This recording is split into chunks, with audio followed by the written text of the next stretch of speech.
To the outside world, my dad was a hero. Coach Thomas Rayburn wasn't just the high school football coach, he was the coach. The one people wrote about in the local newspaper. The man every student wanted to impress, every parent trusted, and every kid dreamed of making proud. His name echoed across the bleachers every Friday night like a war chant. Coach Ray. Coach Ray. He gave motivational speeches that made grown men cry and young boys feel like champions. People said he built boys into men and turned underdogs into legends. But when the stadium lights went off and the crowd disappeared, so did the version of my dad everyone adored. At home, it was just me, my little sister Emily, and the real Thomas Rayburn, the one who reeked of whiskey by 8 p.m. and could go from calm to terrifying in a heartbeat. My mom had left when I was 10, and though no one ever said why, I knew. I knew. I saw it in the bruise she tried to cover the day she packed her bags and promised to call, but never did. People said my dad was a single father doing his best. But no one saw what I did behind closed doors. How he'd scream at me if dinner wasn't hot enough. How he'd throw a plate just to make a point. How I had to shield Emily when his rage boiled over, taking the hit so she wouldn't have to. Everyone thought we were so lucky. Lucky to be Coach Ray's kids. The truth? We were trapped in his perfect lie. At school, I wore long sleeves, even in spring, to cover the bruises. I smiled through clenched teeth when teachers asked how my amazing dad was doing. Emily was only 9, but she'd already learned to stay quiet, to tiptoe, to never cry too loud. It was survival. The worst part wasn't the bruises or the yelling. It was the gaslighting. Don't be dramatic, he'd sneer when I stood up for myself. You think anyone would believe a disrespectful little brat like you over me? And he wasn't wrong. I tried once, just once, to tell a guidance counselor what he was like at home. She gave me a sympathetic smile and said, "That's hard to believe, sweetie. Your dad volunteers here every week. He talks about you and your sister all the time. He loves you." That was the day I learned that truth doesn't always matter. Not when the liar wears a smile better than you do. But everything started to shift the night I turned 16. It was the night of the state semifinals. Dad's team had just pulled off a last-second victory, and the town was celebrating like we'd won the Super Bowl. My dad came home drunk off the win, and the drinks his boys had bought him. I stayed in my room with the door locked, headphones on, praying he'd fall asleep on the couch like he usually did after a big win. But that night was different. I heard the crash downstairs first, glass shattering. Then Emily's voice, scared, trembling. "Daddy, it's okay. Please don't be mad." I flew down the stairs before I even realized what I was doing. Emily was in the kitchen, backed into a corner, her small hands clutching a shattered cereal bowl. Dad towered over her, red-faced, veins bulging, spit flying as he yelled, "I told you not to touch anything while I'm gone. Are you trying to make me look like a fool?" "She was just trying to get some cereal," I said, stepping between them. "She's hungry. You didn't leave us anything for dinner." His eyes snapped to mine. That's when it happened, the slap. Not a shove, not a grab. A full force slap across my face that sent me reeling into the table. Emily screamed. I tasted blood. And still, somewhere deep in me, there was this flicker of hope that maybe, just maybe, he'd stop, realize what he did, and feel some kind of shame. But all he said was, "You don't talk back to me in my house." The next morning, I stared at the purple bruise forming on my cheek in the bathroom mirror and made a silent promise to myself. I was going to get us out. Not just physically, but out of the lie. Out of the image he built. I was going to make people see the truth. And I was going to start by doing something no one could ignore. I was going to record him. I didn't sleep that night. Not because of the pain in my jaw or the way my ears were still ringing from his slap, but because something inside me had shifted. I was done hiding, done pretending, and done waiting for some adult to notice or care. People always said, if something's wrong at home, speak up. But what happens when you do, and they still don't believe you? What happens when your abuser is the most respected man in town? You stop talking, and you start collecting proof. The next day after school, I went to the media lab. I told the librarian I was working on a podcast project for English class.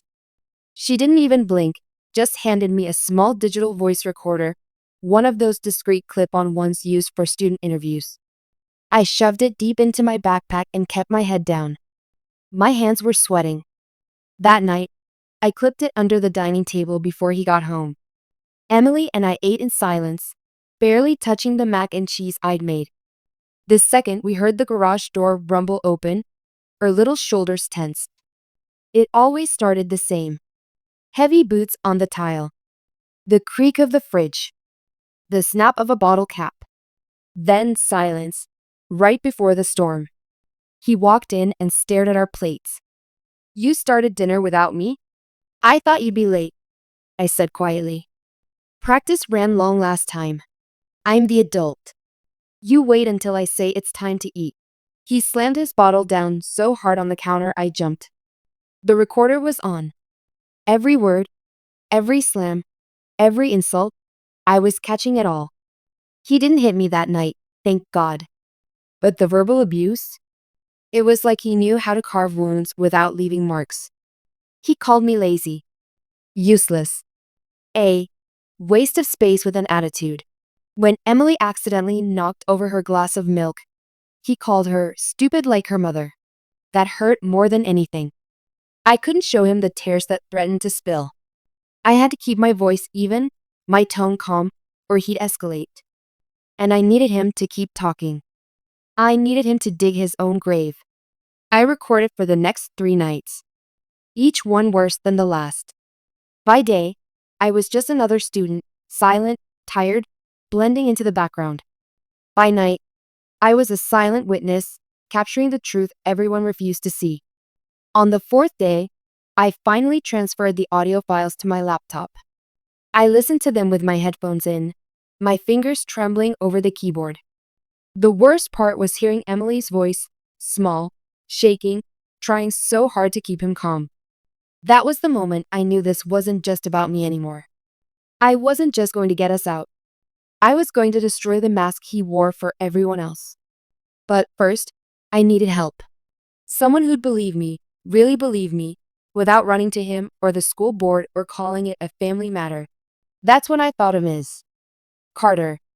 She was my English teacher, new to town, probably the only adult at school who didn't worship the ground my dad walked on. She was sharp, a little sarcastic, and clearly didn't care much for small-town politics. I waited until after class and asked if I could talk to her alone. My stomach was a knot. Sure, she said, looking up from her papers. Everything okay? I hesitated, then said, I need to show you something. But you have to promise you won't tell anyone until I say so.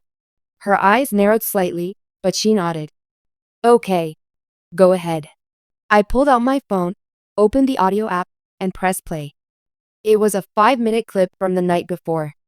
My dad cursing, calling me worthless. Emily crying in the background. A glass shattering. His voice, cold and menacing, saying, if you say anything, no one will believe you. I built this town, you hear me? When the clip ended, Miss Carter sat in silence for a moment. Then she slowly removed her glasses. Jesus Christ, she whispered. Tears stung my eyes. I told people before. No one believed me. Not once. Well, I believe you now, she said quietly. And this is serious, Taylor. I know. I just didn't know who else to go to. She leaned forward. You're incredibly brave, you know that? But I need to ask, are you and your sister safe right now? I nodded. Most nights, he passes out drunk. I lock our doors. I want to expose him. But I want to do it right. I don't want him to find out before I'm ready. Miss Carter's lips pressed into a thin line. Okay. Here's what we'll do. I know someone, my cousin, who works in child advocacy and domestic abuse law. Completely outside this town. I'll send her the files, anonymously, and we'll build something stronger. If we move too fast, your dad could cover it up. But if we build a solid case, we can take him down so hard he won't know what hit him. For the first time in months, I felt something I hadn't felt in a long time. Hope. A few days later, Ms. Carter gave me a burner phone, paid for with her own money. All communication about the case would go through there. Her cousin, Natalie, was a lawyer based in St. Louis and already pulling resources to back the case. We were gathering evidence, testimonies, and planning something bigger, something public, something unignorable. But the more steps we took, the more I felt the walls closing in. Because my dad was starting to sense something. He could smell fear like a predator. And that night, he knocked on my bedroom door with that too calm voice I'd come to fear more than his yelling. "Let's talk, kiddo." My hands shook as I opened the door. Because suddenly, I wasn't sure I'd be able to hide this plan much longer. And if he found out before we were ready, Emily and I might not make it out at all. He stood in my doorway like a shadow. I could smell the whiskey before I even looked up. It clung to his breath, his clothes, the very air around him. But his tone was smooth. That was always the most terrifying version of him, the calm one. The one who smiled while cornering you emotionally. "You've been real quiet lately," he said, stepping inside without permission. "Secretive. Like you've got something to hide." I kept my hands under the blanket, hiding the phone Ms. Carter gave me. I prayed he didn't see how pale I'd gone. "Just school stuff," I lied. "Studying a lot." "Yeah." He sat on the edge of my bed, staring at the posters on my wall like he'd never seen them before. "I hear you've been talking to your English teacher a lot." "Miss Carter." My throat went dry. He turned his head slowly, his eyes sharp. "What's she been saying to you, huh? Filling your head with nonsense?" "And no. She's just helping with my college essays." He leaned in, way too close. "You think people are going to believe whatever crap you tell them about me?" His voice was a whisper now, a threat hidden in a soft tone. "I built this town. You start any rumors, I'll bury you in so much doubt no one will ever hear your side." I didn't blink. I couldn't. My heart pounded so loud, I was sure he could hear it. Then, like flipping a switch, he stood up and laughed. "You kids these days. So dramatic. Learn some respect." He walked out, slamming the door behind him. And I finally let myself breathe. That night, I locked our door twice. I pushed my dresser against it just in case. Emily slept curled against me, not even asking why. She just knew. Her instincts had learned what mine had years ago. When he started acting too calm, something worse was coming. I sent Ms. Carter a message from the burner phone. "He suspects something. We need to move fast." She replied, "Stay calm. We're almost ready. Just hold on." But holding on was getting harder by the hour. The next day was Friday. Game night. The town was buzzing with excitement for the state championship. The school had a pep rally. People wore Coach Ray's shirts like he was a celebrity. I watched kids paint signs and chant his name, and all I wanted to do was scream. That night, I stayed home with Emily while he went to the stadium. We sat on the couch watching cartoons, trying to pretend we weren't waiting for the garage door to open. But when it did, everything changed. He came home furious. His team had lost by 3 points. Everyone in town still called him a legend, still clapped him on the back like he was a war hero. But for him, a loss meant shame. And when Coach Ray felt shame, someone had to pay. He stormed into the living room, knocking over the lamp. Emily screamed and ducked behind me. "You think I put up with all your crap just to come home to a house of failures?" He roared, slurring, eyes bloodshot. I grabbed Emily and tried to pull her away, but he yanked my arm back so hard I heard something pop in my shoulder. I cried out, stumbling to the floor. He stood over me, panting. "You and your sister. Nothing but dead weight." I saw the blur of his hand lifting, and I knew he was going to hit me again. Maybe worse. But something kicked in. I reached into my hoodie pocket and hit record on the hidden voice recorder I'd been carrying every day. I didn't care anymore if he saw. This had to end. No. You think I won't?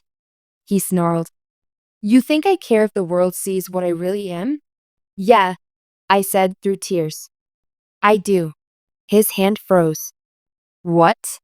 I want them to see. I'm not scared of you anymore. His face went pale.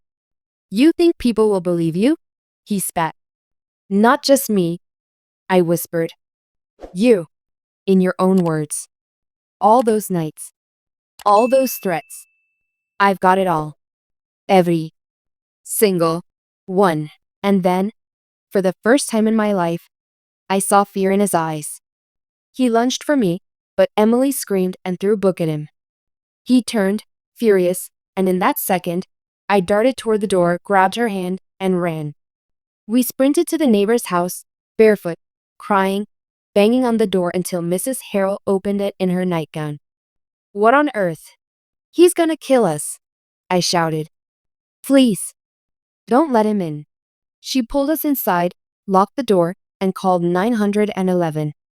That night, for the first time, the cops actually listened. Maybe it was the bruises. Maybe it was the neighbors who backed up our story. Or maybe it was the audio file I played for the officers right there in the living room. My dad calling us burdens, threatening to make us disappear if we ever spoke up. Whatever it was. Something changed. They took him away in handcuffs. And I cried, not out of sadness. Out of something I hadn't felt in years. Relief. At first, I thought everything would get better. The cops had finally seen the truth. My dad had been arrested. Emily and I were safe at Miss Harrell's house. She made us grilled cheese and hot cocoa and tucked Emily into her guest room like we were her own kids. I slept for almost 12 hours for the first time in months. But the peace didn't last long. By Monday morning, word had spread. Not about what he did, but that I had turned on him. The first sign was at school. I walked in thinking maybe people would see me as brave, or at least free. Instead, they stared. Whispers followed me down the hallway. Cold shoulders. Judgmental eyes. Did you hear what she did to Coach Ray? She's probably lying. Just trying to ruin his life for attention. Someone had scribbled liar on my locker in permanent marker. I stood there frozen, staring at it, trying to swallow the lump in my throat. At lunch, no one would sit with me. Not even the kids who used to laugh at my jokes or ask me for help with homework. It was like I'd grown 2 heads overnight. But the worst part came when Principal Daniels called me into his office. I thought maybe, just maybe, he wanted to check in, offer support. Instead, he leaned back in his chair, folded his hands, and said, Taylor, I hope you understand the gravity of what you've done. I blinked. Excuse me? You've made some very serious accusations against a respected member of this school and this community. And you've involved the police. I didn't make them. I recorded them. You can hear him threatening us. He sighed. Yes, well, many people are saying it was taken out of context. Coach Ray has done a lot for this town. Raised money for the school. Helped hundreds of boys graduate. He saved lives. He almost ruined mine. I'm just saying, he said, voice low and condescending. You need to be careful. People are watching. And your reputation may not recover from this. My hands clenched into fists. So you're warning me? For exposing abuse? He didn't answer. But I got it. They were protecting him. Even now. I walked out of that office shaking. Miss Carter found me in the hallway, pulled me aside. What happened? They're trying to make me the villain. I choked out. They think I made it all up to hurt his image. She looked like she wanted to scream. Of course they do. Because it's easier to believe in a perfect man than accept that he's a monster in a whistle and polo shirt. She pulled me into her classroom, closed the door, and handed me a flash drive. I made copies of everything. I've got backup stored in 3 places. Your dad's not getting out of this, Taylor. I promise you. But what if the town forgives him anyway? I whispered. What if none of it matters? She paused, then said, then we go bigger. That's when she told me about her cousin Natalie's next move. They weren't just pressing charges locally. They were contacting the State Board of Education. Child endangerment, domestic abuse, misuse of public funds, even potential witness intimidation. It was going to trial, and it would be public. My stomach twisted. I wasn't sure I was ready for that level of attention, of scrutiny, of reliving everything in front of strangers. But I also knew this was the only way the truth would ever stick. The trial date was set for 6 weeks later. In the meantime, Emily and I moved in temporarily with Ms. Carter, yes, a teacher housing abused students off the record. She could have lost her job, but she didn't care. You're safer with me, she said. And honestly, I've got no regrets. We lived off cereal, ramen, and Netflix marathons. I helped Emily with homework.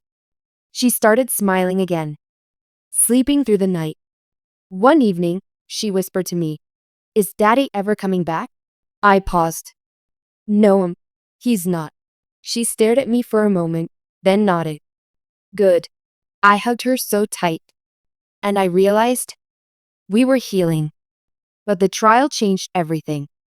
The courtroom was packed on the first day. People from our town sat stiffly on the wooden benches, some with their arms crossed, eyes narrowed, like I was the one on trial.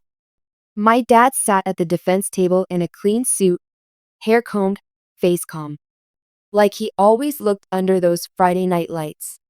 His lawyer argued that the recordings were emotionally charged moments, that I was a difficult teenager with behavioral issues, and that my father was a passionate man under stress. But when they played the full audio files, the ones where he cursed at Emily, called me worthless, and screamed about no one ever believing us, the entire room went silent. I watched the jurors shift uncomfortably.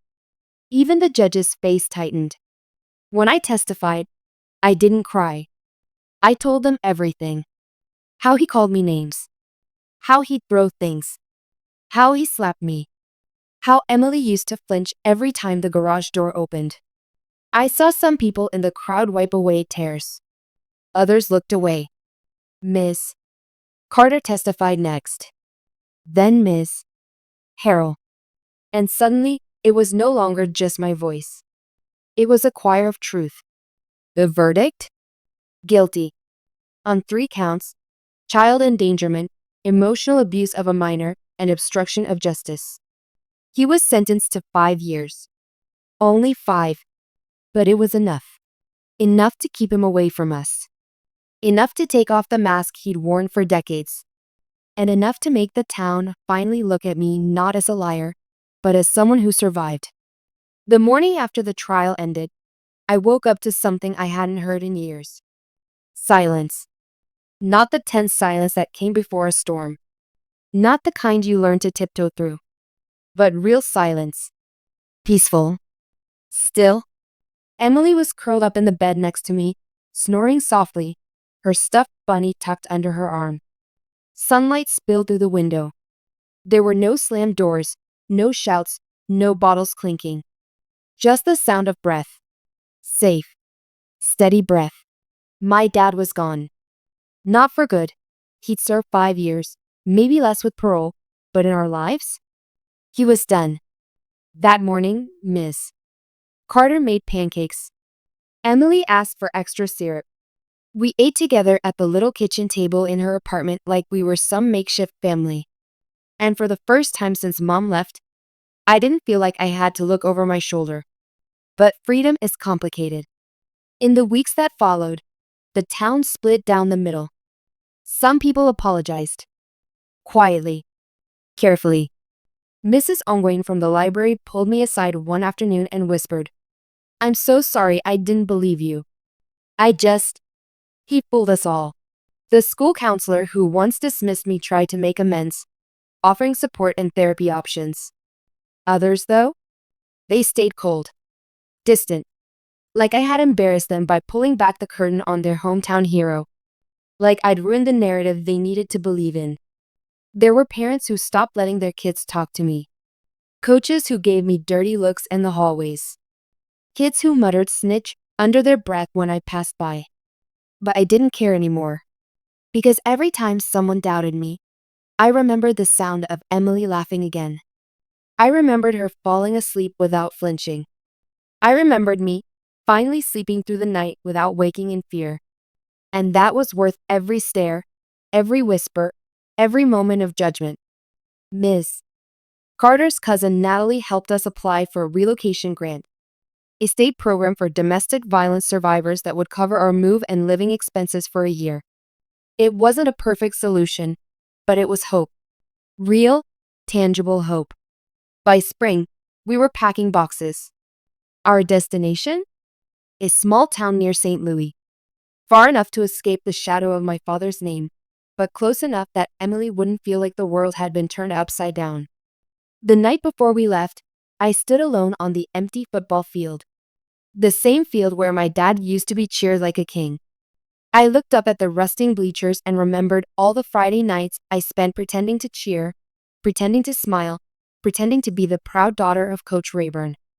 It felt like another life. Now, I was just Taylor. No longer someone else's secret. No longer trapped in someone else's story. I closed my eyes, let the wind hit my face, and whispered, "You don't own me anymore." And I meant it. Our new town was quiet. No one knew us. No one whispered behind our backs. We enrolled in a new school, a new apartment, a new start. Emily made friends right away. Her teacher called her bright and curious. She started drawing again, whole pages filled with sunlight, trees, and smiling stick figures holding hands. No shadows in the corners. No monsters. I enrolled in a trauma-informed high school program. Small classes. Supportive staff. A guidance counselor who didn't look through me but actually saw me. And I started writing again. It began as a personal journal. Late nights, tapping at my keyboard until the screen blurred from tears. But eventually, it turned into a blog. Coach's Daughter. The truth behind the trophy. I posted anonymously at first, just to get the words out. I wrote about what it was like growing up under the weight of someone else's glory. About the pain of not being believed. About the strength it takes to speak up anyway. The blog went viral within a month. Survivors from all over the country messaged me. Teens. Adults. People who'd lived the same story, but never had the words for it. They told me, "You made me feel less alone." Some even wrote, "You gave me the courage to speak up." And that's when I knew I hadn't just escaped. I hadn't just survived. I was rebuilding, brick by painful brick. Not just my life, but a future I never thought I'd have. It's been 2 years now. Emily's in middle school. She still has her stuffed bunny, but now she sleeps with the door unlocked. I'm in college now, majoring in psychology with a focus on trauma recovery. I want to help kids like me. Kids who are too scared to speak. Kids who think no one will believe them. Because now, they'll have someone who knows. And sometimes, when the world feels heavy and the past creeps in, I go back and listen to that very first recording. Not to relive the pain, but to remind myself just how far I've come. That night, the night I hit record, I didn't know if it would save us. But it did. It gave us truth. And in a world where truth is often buried beneath charm and applause, that more than anything is what finally set us free.